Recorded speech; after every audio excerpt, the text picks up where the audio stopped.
जैसे ही ज़ोंबी को ताज़ा खून की बू महसूस हुई, वो फौरन बेकाबू हो गया। तब लड़की ने होशियारी से अपना इस्तेमाल शुदा सैनिटरी पैड दूर फेंक दिया। ज़ोंबी झपट कर उस पर टूट पड़ा और उसे मुंह में ठूंस कर खाने लगा। लेकिन अगले ही लम्हे उसे कुछ अजीब महसूस हुआ। जब उसने सर घुमाकर देखा तो लड़की तब तक अपना बेग समेट कर मौके का फायदा उठाते हुए भाग चुकी थी। ज़ोंबी भी फौरन टेढ़ी मेरी चाल में उसके पीछे दौड़ पड़ा। लड़की को लगा कि थोड़ी देर पीछा करने के बाद वो हार मान लेगा, लेकिन ये ज़ोंबी तो जैसे जल्दी निकला। वो हमेशा थोड़ा फासला रखकर उसके पीछे चलता रहा। ऊपर तेज धूप चल रही थी, नीचे बेअंता रेगिस्तान फैला हुआ था और पीछे एक ऐसा ज़ोंबी जो थकना ही नहीं जानता था। लड़की मुकम्मल तौर पर थक चुकी थी।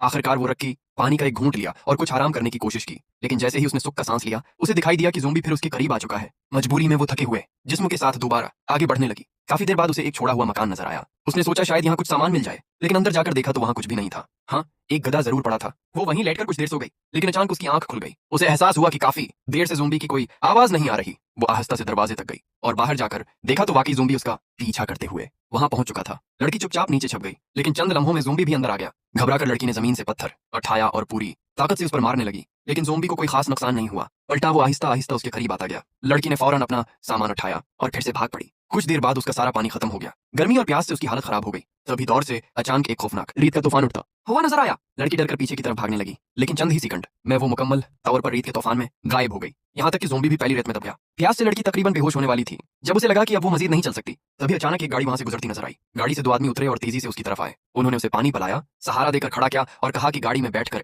सी में कुछ देर आराम कर लो। जैसे ही लड़की गाड़ी में बैठी, उसे अचानक याद आया कि उसका बैग रेत के तूफान में दब गया है। दोनों आदमी फौरन बोले कि वो जाकर बैग ढूंढ कर लाते हैं। लड़की आराम से ऐसी में बैठी थी कि उसकी नजर गाड़ी में रखी एक तस्वीर पर पड़ी। तस्वीर में एक सियाह रंग के बाप और उसका बेटा था। उसे कुछ अजीब सा महसूस हुआ। जब उसने पीछे की सीट पर देखा तो वहां खून से लथड़े कपड़े पड़े थे। अब उसे समझ आ गया कि मामला ठीक नहीं है। वो फौरन गाड़ी से उतरना चाहती थी, लेकिन इसी वक्त दोनों आदमी वापस आ गए। लड़की बहाना बनाकर वहां से निकलने की कोशिश करने लगी, लेकिन इतना आसान शिकार वो कैसे छोड़ते। उन्होंने उसे जोर से जमीन पर गिरा दिया।